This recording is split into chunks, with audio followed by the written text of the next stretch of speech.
HGI Now, turning supply chain insights into action.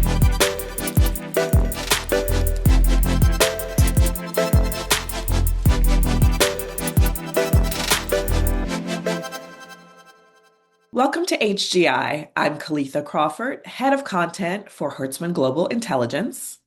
Today, I'm joined by Vidya Amrit Khan, who is a Vice President for the Bangladesh Garment Manufacturers and Exporters Association, as well as a Deputy Managing Director of Desh Group Limited, which produces woven shirts for men and boys. I wanted to start off by giving some background here because I think it's kind of interesting. Desh Group was founded by Vidya's father in 1977 through a joint venture agreement with a company in South Korea. So he was kind of instrumental in helping to bring and establish kind of the modern garment factory in Bangladesh.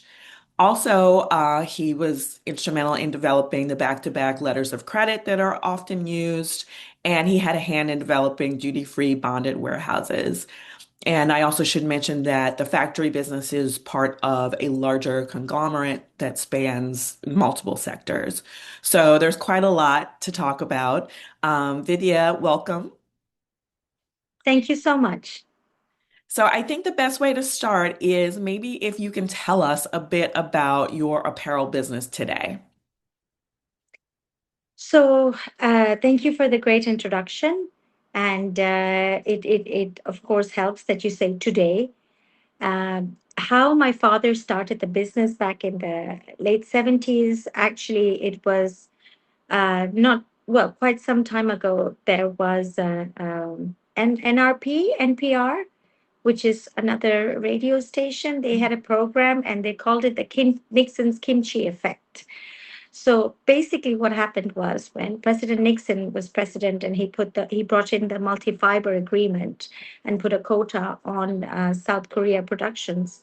That's when the matchmaking happened, and my father was also looking for something to do in Bangladesh, and of course, there was a match made in heaven, and hence the whole story of Bangladesh's garment industry. When it was formed, Desh Garments, and this is not my words, of course, was known as the single largest, most advanced industrial setup in South Asia of having such a facility for producing garments. However, a lot has happened since. Times are different, people are different, the industry is different, the demands are different, fast fashion is different, and the whole dynamics in which we work has changed. It's faster. It's like, I think it's with everything, right? The garments we sew are the same. Of course, technology has transferred, AI has come in, prices have significantly dropped, the industry is far more ruthless, it's faster, and in many ways it's also far more compliant. When we talk about wages, social standards, compliance, environmental standards, safety standards, it's a whole different ball game. In Bangladesh, the Rana Plaza incident was that happened a decade ago was a turning point of Bangladesh's garment industry. And then there have been factories who have had to make monumental changes structurally, and those who didn't really. I, for one, was lucky enough that I didn't really have to make major structural changes. Yes. So, for example, my factory had a building which was industrially built. It had the right amount of exits, was single storied. But then there are a lot of factories that weren't built like that over time. Bangladesh grew so fast. In 1978, when my father first started, there was just like one, he was the first, and then industrial scale. By 84, there was like 600 factories, and the numbers just kept growing and growing. So the industry grew.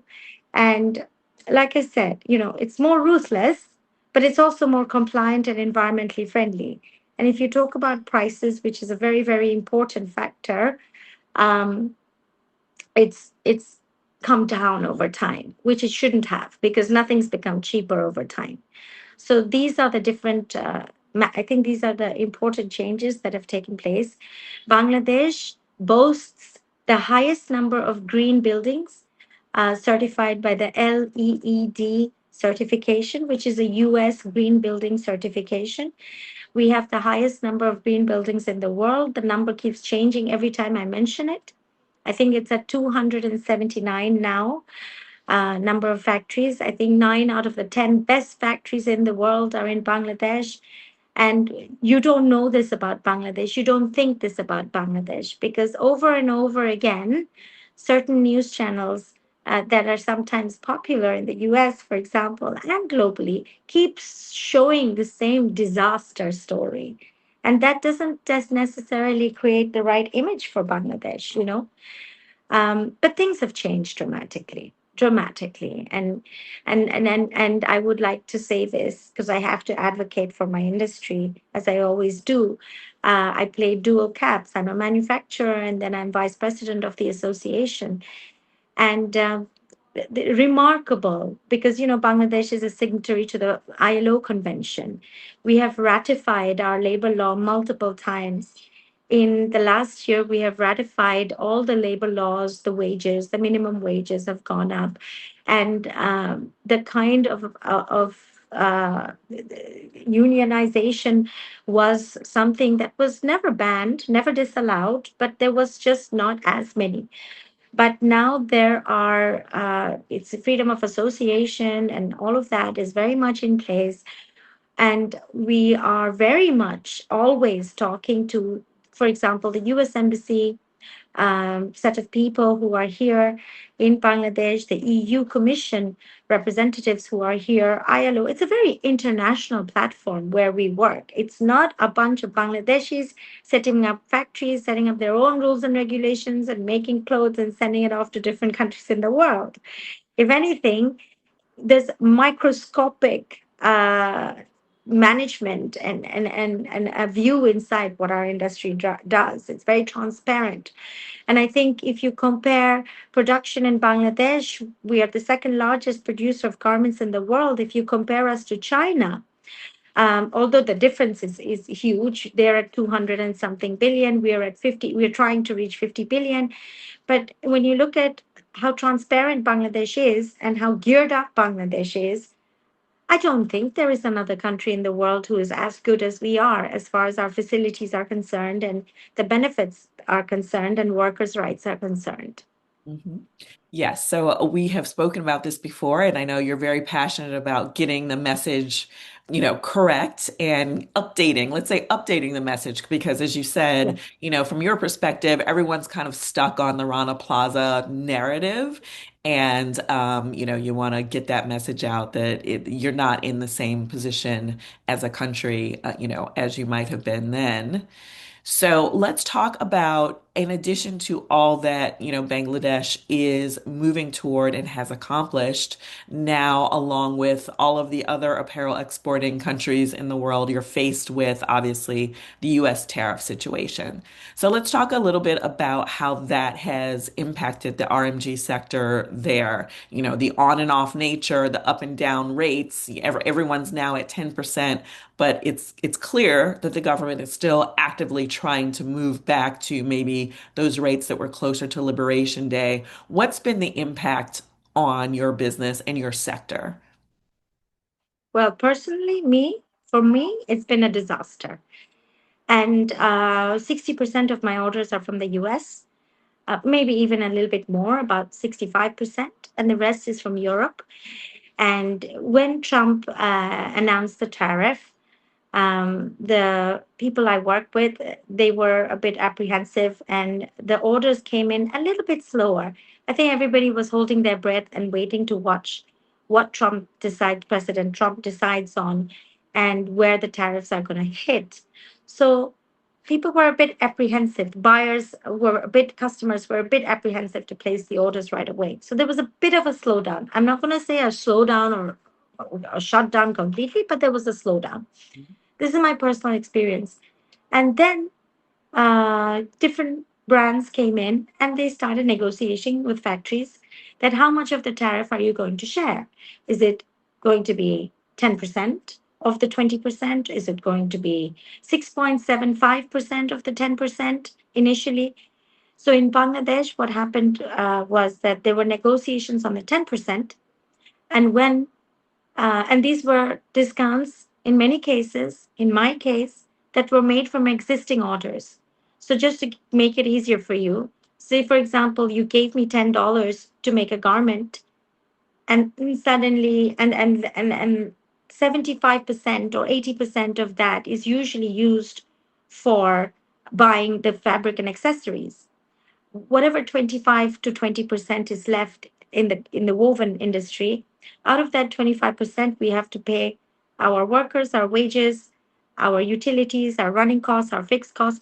All of it goes from that 20-25%, and then literally um, the net profit is ridiculous. It's ridiculously low. It's about 3, 4, 5% on woven garments. And this is how we make up with the volume orders that we do. You know, Bangladesh is not a niche market. We don't do high end fashion, we do high street fashion. So we work with volumes, we work with the hundreds and thousands of pieces of the same garment, and we increase efficiency, we increase productivity, and that's how we fight this whole war, price war. And when you take away from existing orders, say, for example, from $10, you decided to take away, 10%. Out of 10% of the FOB value of the order, you take the tariff comes in and you're sharing it at 50% of that 10%, and it's gone, then you're basically eating away from either my cost of the goods that I have to buy, the fabric and accessories to make the garment, or you're eating away from my wages, or you're eating away from my teeny tiny profit that I'm left with. And that was not good. We had to explain to banks. I had to explain to many of my American buyers that please don't do this, because a bank in Bangladesh doesn't. A Bangladesh bank has a rule whereby they don't let you deduct more than 5%. But when we were hitting 6.75% and 7%, you know, uh, it was almost like we had to do it. Otherwise, my buyer didn't cancel orders, but there are buyers who dropped factories because they wouldn't agree to that 10% adjustments of whatever ratio that the customer wanted to do. Then, when finally the 18% or the 21%, I forget now because there's been so many changes. I think it was 18 or 21, if I'm not wrong. And then when that was finalized, I said, oh, now you give me some more. So I had to give uh, back the taxes, or they cut from my existing running orders. Obviously, my argument was don't do it from existing, do it from future orders, and then, I'll source better or I'll save more or whatever it is that I do to sort of manage that hit of getting a sudden deduction. Again, it was like, oh no, now you owe me a little bit more. So I'm like, oh my God, what am I left with? And why do I still work with that buyer? Generally speaking, I've worked with them for more than a decade. They're not bad people. I survive.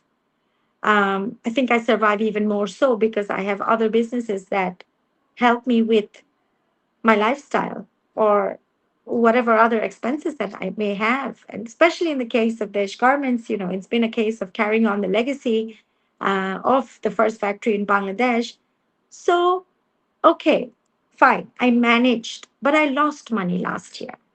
And then uh, all kinds of pricing, payment systems. So initially, it would be secured contracts that we would be working with. So we would get a master LC, and there would be a back to back. So our contracts were secured. But now we work with open sales contracts. So if a buyer decides to bounce, there's not much we can do. Right. And these contracts. I'm a lawyer. I don't know if you know that. I studied to become a lawyer, but I don't practice. But if a contract is one sided, then it's not a valid contract. And I've read this all my life until I come to Bangladesh and I read our sales contracts and I'm thinking, this contract doesn't secure me in any way. And yet I sign it, you know? So these are these little subtle issues. And now that your Supreme Court has ruled out saying that this was not true and it should not have happened and these taxes were illegitimate and or illegal and that we deserve a refund. Well, guess what? Nobody's been quick enough to talk about giving us a refund, you know. So on the one hand, you tell us to pay the wages on by the seventh working day of each month. Then you have a payment contract with us which says that you'll pay us after 120 days of us putting the goods on the ship. So initially, you're not giving us an advance. Then you place the order. Then we buy everything with our bank interest rates because we borrow money from the bank to buy the goods, borrow in the sense of an LC, a letter of credit, but even that has banking charges and financial charges added to it. Then you want to pay us, then we make the garment. It takes us about, the lead time is about anything between 2 to 3 months. Then we ship it. And then after shipping it, 120 days later, in many cases, you want to send us payment. So you do the math, Caletha. I don't think I have to really explain to you what happens. Why do we do it? Because Bangladesh, we don't have bankruptcy law. We don't have section, what is it, 13 that you guys have to declare that Chapter I'm 11. Yeah. chapter, We have sorry, different chapter chapters, but 11, chapter 11 is one. Yes. the chapter 11. And so, sorry, that's my dog. So, chapter 11, I can't avoid my dogs. I've got too many in the house. But we don't have chapter 11, and we can't declare bankruptcy. So, we have to pay for everything. And then our bank loans are tied up with our properties. So, we give collateral of land, of houses and land, actually pretty much, or our factory building, all the machinery. So if we don't run the business, we can't get out of it. So now, of course, there's a lot of confusion. Do we get our money back? Will there be a refund? If so, how?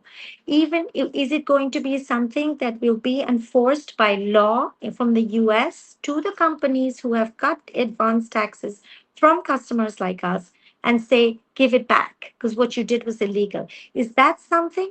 Because there are also emails flying around which are saying, have you suffered these tax cuts? We are here to litigate for you. That's also happening. Another stream of business is starting from this. But we are yet to understand what's going to happen. I personally haven't had a conversation with my buyer as yet because I thought, one, he visits frequently Bangladesh, a few times a year. And then, we've been in the middle of an election, and then then the war started, and then our Eid holidays just started. So it's been a super rush period. But once we open up, I will ask the local office that, okay, are we talking about this? Because what's going to happen now? So Yeah, I that's a mean, gray area.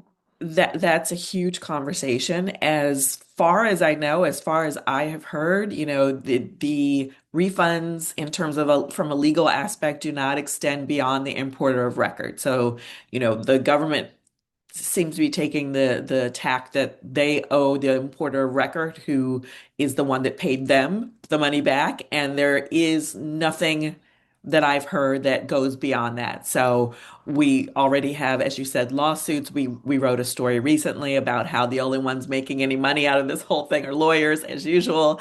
So Lawyers and doctors. yes, exactly. So that is an open question of how much of that money is going to flow backward. Even consumer groups they're saying, consumers have paid their share.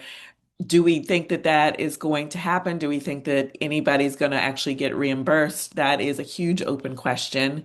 If you look at history, I'm not sure that history is on the side of anybody else Us. getting anything. Exactly. Yeah. But we'll see. I mean, we gotta get past the first hurdle of the importers even getting paid back from the government. So I have to answer to my shareholders. But then many American customers, uh, is end of the year, they'll be like, oh, business was so bad for me, I need a rebate. And I'm like, hold on, business was bad for me too, but I don't get to ask anybody for a rebate, you know? So that's an unfair place to bargain with. I mean, if my customer is hearing this and might hear this because he's sitting right in New York, at the end of the day, it's a love hate relationship. It's like a bad marriage. Uh, you don't want to get out of it, but you're in it. And then there's some perks. So you're still in it. Right. And I like him. I admire him. Admire him greatly for the person that he is and the businessman that he is. I mean, I wish I could be like him. Um, because as far as he's concerned, he's successful. No matter rain or sunshine, he's getting what he wants.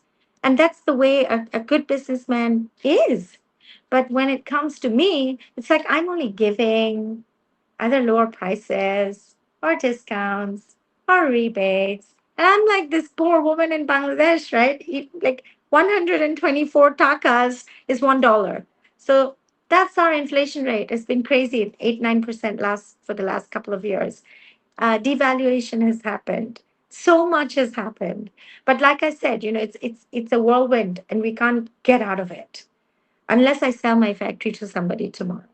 That's Right. a way of getting out of it. Well, we've been talking specifically about your business in the US. What can you tell me about your business in Europe and how things might be different?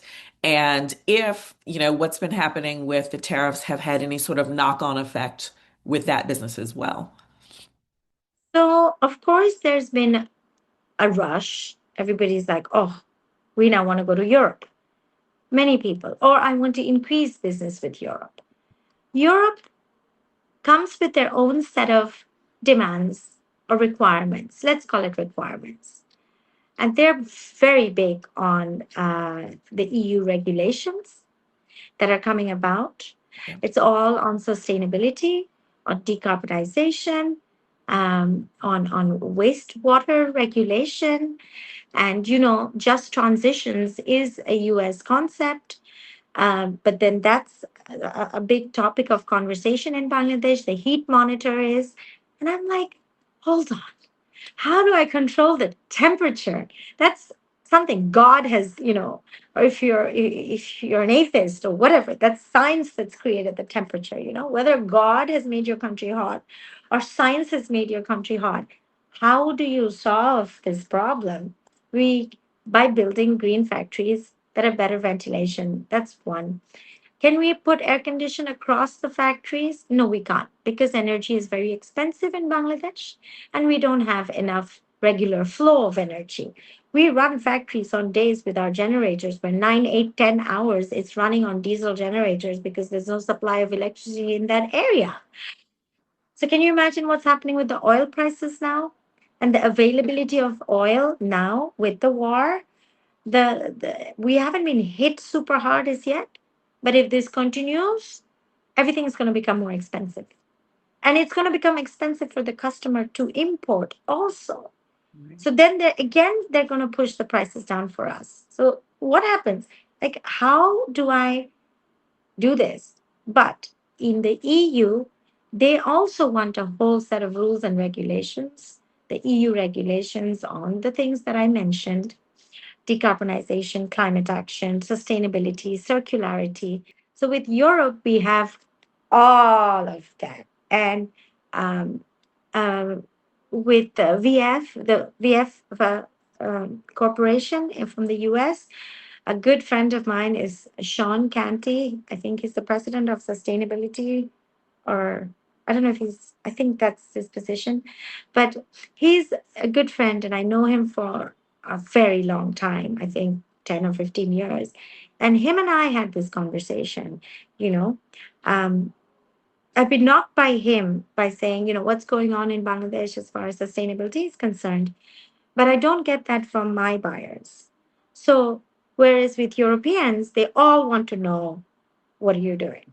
Because they have to start, giving in reports of their numbers to their government. So the EU is very putting their foot down, and the BGMEA is working aggressively in working on building multiple data-backed, software-backed um, reporting systems which just say how green we are or how much we are trying to reduce climate impact. Renewable energy is something that we're trying to increase.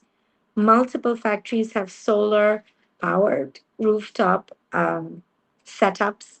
So many factories are utilizing the solar power that's generated on their rooftops. And then there's also net metering, and they are supplying any excess energy to the grid. And we are trying to now work with the government to set up service level agreements and power purchase agreements whereby the private sector will set up renewable energy farms, solar mostly, not so much wind in Bangladesh. Apparently, we don't have enough. Or I don't know, maybe it hasn't been researched enough. And we're setting those up with the government and trying to see what we can do, how easily and we can overcome, how easily private sector renewable energy firms can supply to the private sector garment factories, and then the charges and all of that. So, a lot of work there. Now, specifically, you've touched on energy a couple of times as it relates, obviously, to what's happening in Iran right now. But then in general, I think Bangladesh imports about 90% of what you need for your energy, if what I'm reading is correct. And so there's a huge reliance on outside inputs for your energy. Bangladesh is We not don't have any alone. oil. Right. And Bangladesh is not alone. There's a lot of apparel producing countries that are really feeling the pinch right now and have had an issue. You touched on renewables. But what are some of the things that either this administration has set out to do, the new administration there, or that BGMEA has been kind of talking to the administration about from a longer term perspective? Because bringing in some renewables is obviously one thing, but it takes time. So what are some of the Oh, other yes. things? Oh, Yeah, renewables is not going to happen overnight. That's another 5, 10 years, by the time we even get somewhere solid where that's what we can depend on. yeah. But till then, I mean, I'm so happy for myself, just for me, Vidya, because I have a electric car. So I don't have to send my car to the gas station. But I've seen the queues for the gas station, and they're miles long. And like I said, Vidya has an electric car. Vidya's mom doesn't have an electric car. My office doesn't have an electric car.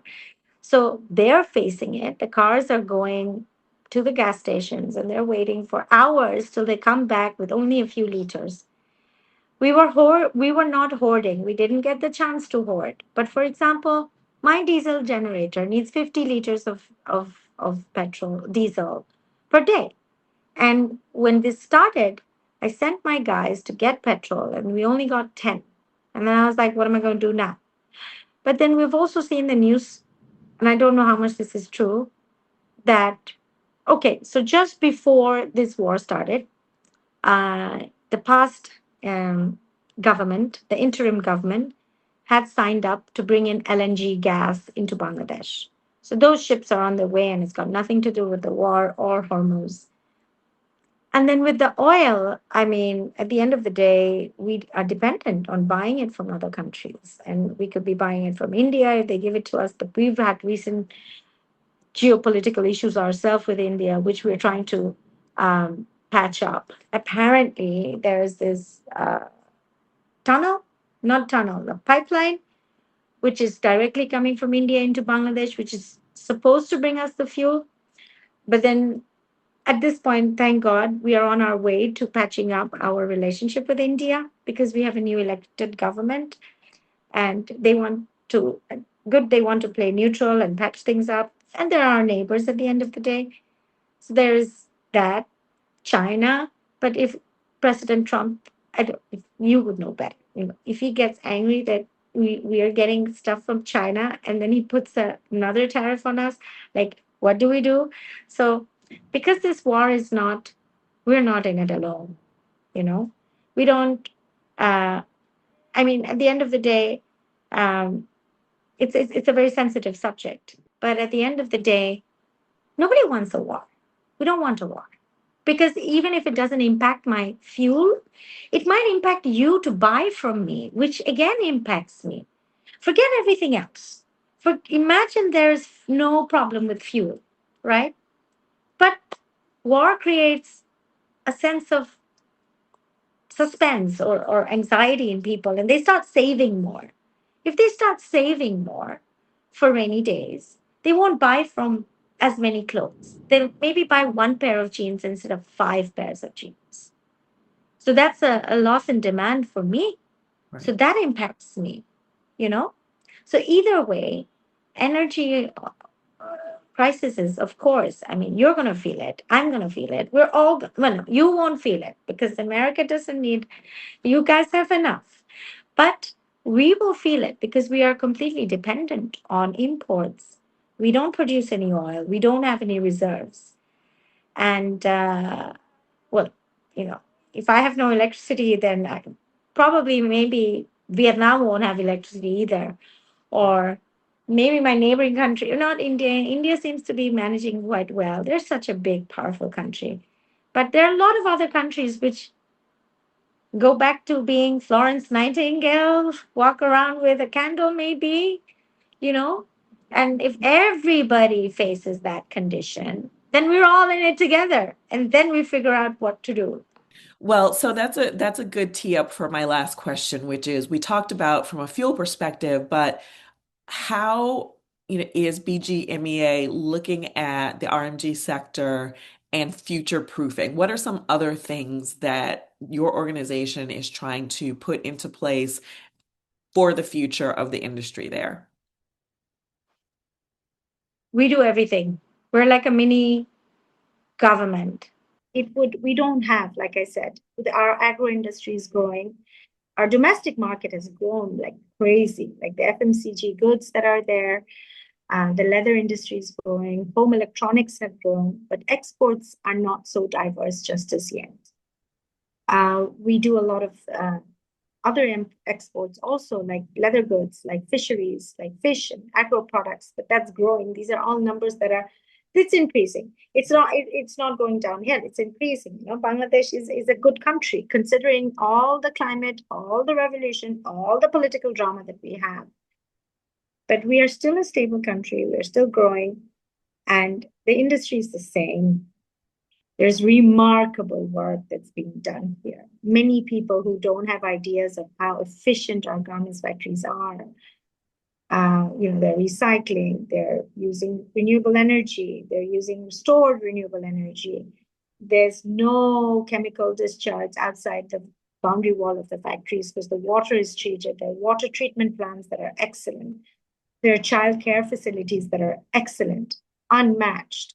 We're teaching the children of the workers. In many cases, there are schools within the factories where they're teaching those children.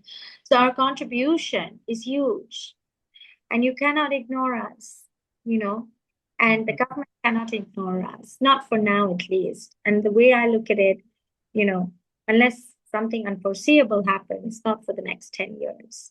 If you ask me, Vidya, where do you see this industry in the next 10 years? I think the bigger factories will get bigger and they will get stronger and they will get better. It's not just about bigger, but they'll get better. And smaller factories will probably collaborate to get bigger, or they will do joint ventures with foreign companies, or maybe they'll sell out to foreign companies. But the numbers will increase, but the exports will grow. So the number of factories might decrease, but the value, the volume and the value will increase for sure. Do you have any thoughts or concerns around the fact that, in some ways the industry is pivoting away from the high volumes that Bangladesh is known for? Is there any attempt to try to pivot to, higher value goods and or smaller volumes?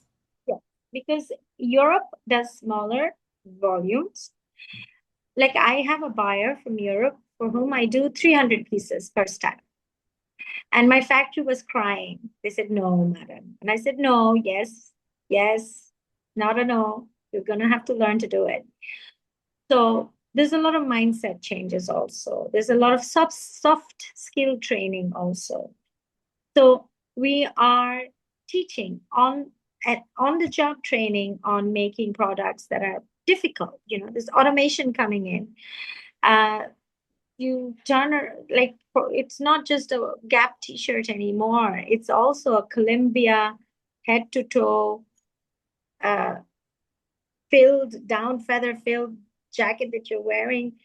There's a Ralph Lauren t-shirt that you might wearing. It's not just the high street anymore. So, there's Decathlon. There's so many other bigger companies that are coming to Bangladesh. Our product mix is increasing. We're making more things. We're working a lot with man-made fibers. Our policies for that are changing. So it's a whole mix of things. And there's some very, very, very, very smart young I'm second generation, but there's a generation below me who are educated and they're very smart. And they've educated in the sense that they've actually studied textile engineering, they've studied designing, they've studied sustainability. So that is, in many ways, it builds them better and it builds them stronger. And they're bringing that knowledge and using it for their father's age-old businesses, So that makes for a better, bigger, stronger company and a more diverse product list. So everything's happening all at once.